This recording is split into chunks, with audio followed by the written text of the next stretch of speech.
Naman yung kabila, saan banda ito? Experiment station. Yan.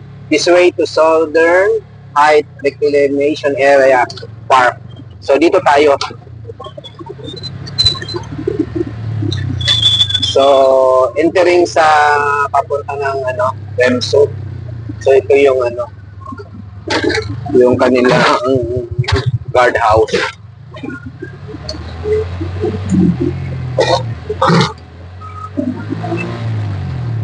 Yan, malamig na ito dito, patag na ito dito. Pero pagtaas doon sa taas, ay makikita, lamig talaga, grabe. Parang nasa aircon ka na. Oh, yan oh. Napapakinggan mo yung yung tunog ng mga ibon at saka yung kuliklik. Ganda ng ng mga puno. Tsaka ang lamig na talaga. Tsaka ang tubig dito, yung galing sa bundok. Ayan fresh water na yan. Walang yan. Ayan tingnan mo. Oh, sarap. Talaga.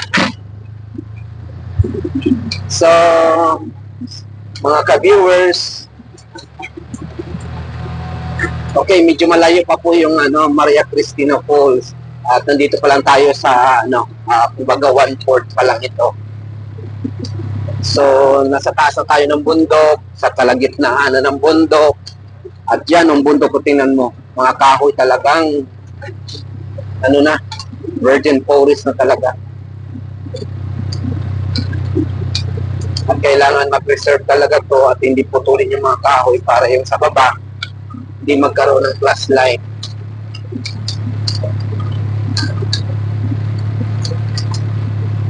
May mga kabuti rin may mga bahay na dito left and right pero madalang lang din.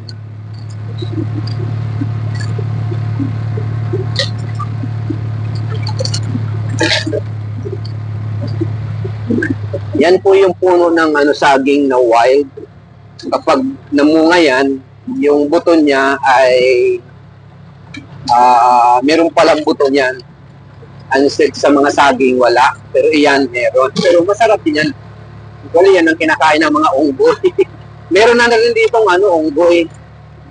Monkey. Ayan yung agricultural products. Agris ito dito this way. So, hindi pa namin napupuntahan yan. So, this way, dito sa kabila. So, yung mga kawayan dito, pag tumubo, ang ganda. Wala sa gaano mga tinik. Ito ng ng mga, ng UC Wemso.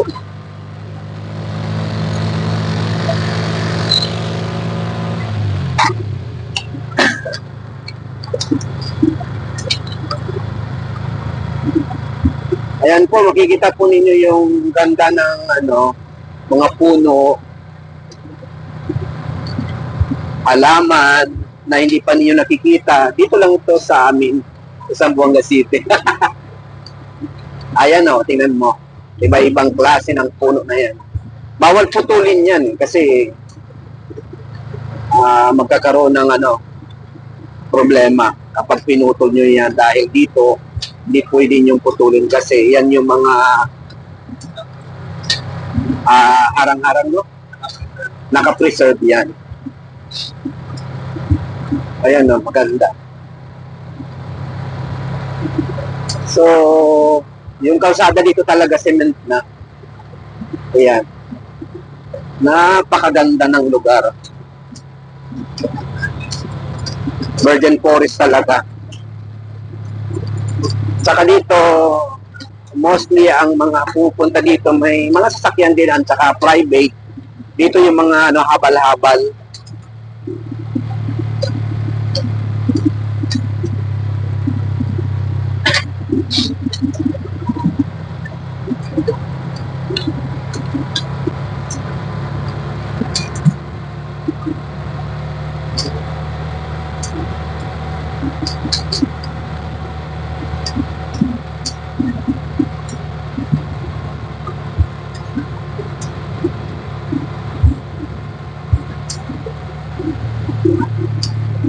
So, merong pinaalalahanan ng government dito kasi Hindi pwedeng putulin ng mga kahoy kasi nakapreserve talaga yan.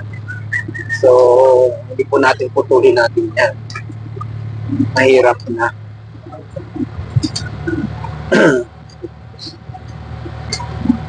So, ayan, no, tingnan niyo po yung mga kahoy, yung mga damo.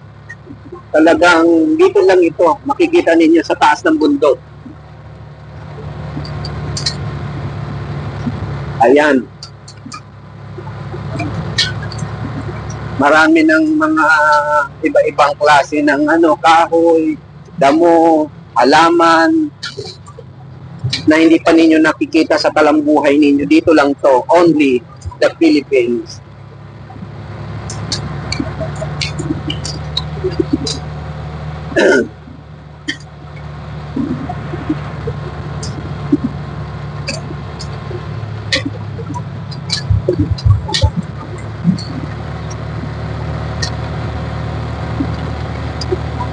So, pahon lang talaga tayo dito lagi.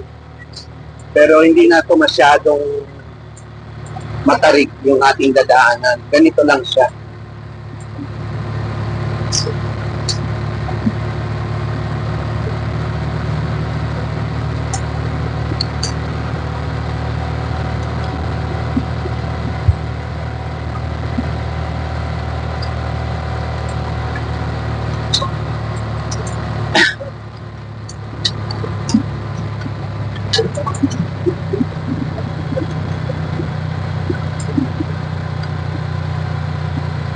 So, payang yan yung tinatawag na aguho. Yan yung puno na yan, aguho yan. Ayan o, 1, 2, 3, aguho yan. Ayan.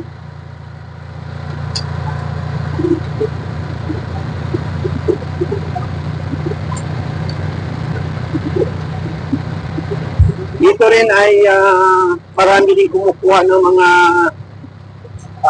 tawag nito yung ginagawang walis tampo. Dito rin. Kasi marami nang gumagawa din dito. Ayan yung giant orchids or giant kagit-kit sa amin sa Bisaya. Hello!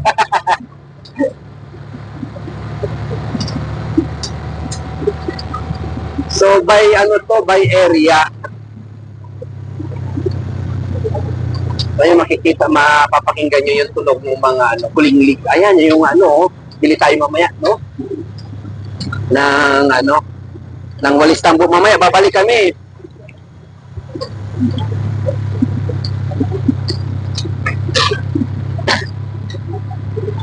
So, produkto na rin ito ng dito, ng mga nandito ay yan yung walis tambo at saka yung magugulay. So ito na rin yung dati nilang yung mga naggawa ng kalsada dito sila tumira. Although parang nasira yung side nito dito, oh. Sayang. Ayan, kapag doon lang ka, oh, gulay.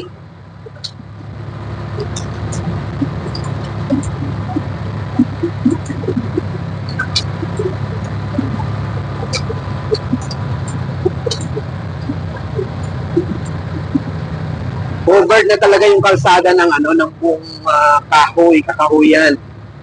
Kaya malamig.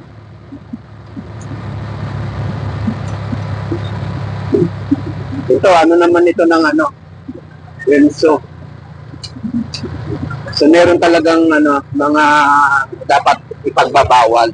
Dati ito yung yung tinatawag na strawberry farm. Ayan, itong lugar nito. Pero parang pinabayaan na nila.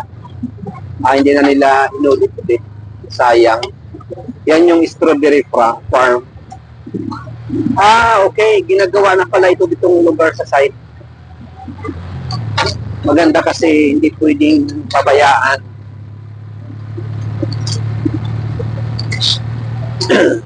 Dapat talaga ayusin kasi ito yung magandang lugar dito na dapat nila gawin kasi para i-preserve linisan ng side by side madumi tulad niyan. walang naglilinis. Pero nakaka-amaze ang lugar dito kasi yung makikita mo at saka yung climate ng ng simoy ng hangin talagang nakaka-relax at nakaka-fresh ng mind. Hindi ka pa nakapunta dito sa Zamboanga at parang kapag napanood mo itong aming vlog, parang nakapunta ka na rin kasi doon sa pinaka-pupuntahan namin ngayon, yung Maria Cristina Falls, hindi pa ninyo napuntahan yon sa talambuhay ninyo. Kaya ngayon, may papakita namin yung lugar na yan.